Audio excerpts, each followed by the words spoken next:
Hey, what's going on, fellas and ladies? This is your boy Al. I'm back again. Right now I am weathering YouTube members' couple N-scale boxcars, and this is the time I wanted to take out to share with everybody how to fade the locomotive or boxcars down. It's fairly simple. One of the techniques I've been using is the airbrush now, so I'm going to show you the results and simply how it works. Be a short video. Also, how to fade the decals. Fairly simple. Okay. So what we're going to do is let's take a look at it.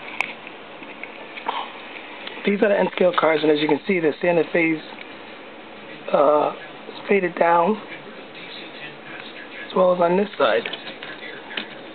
And same with the Great Northern covered hopper. All I do for that is sand it with some small sandpaper and basically fade that down.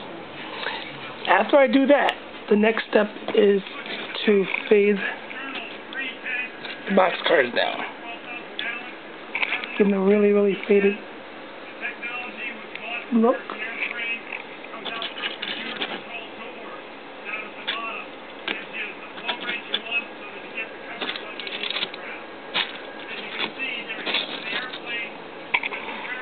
Now, the easy way to achieve that is using the airbrush.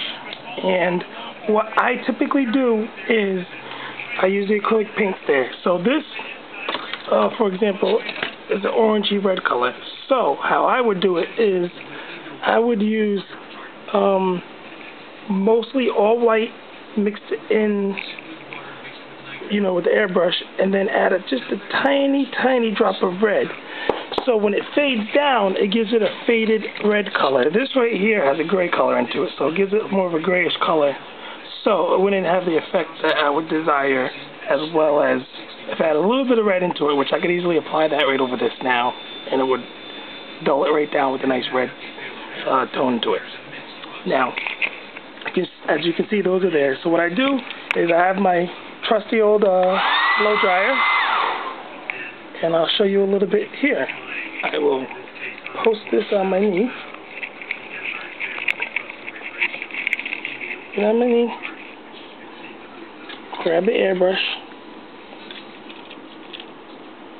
and as you can see, it's double action. Push down, get the air, pull back, just like that. So, just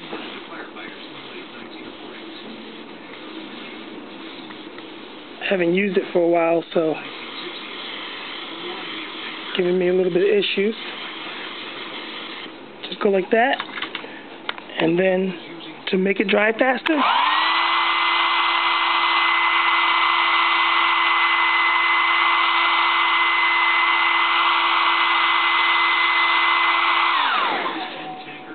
depending on how faded you want it, you can see it already started to fade a little bit. That could be good, or you might want it more. And then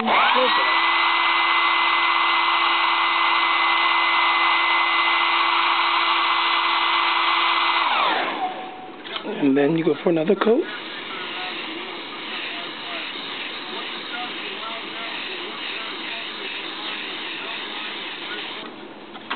And then blow dry.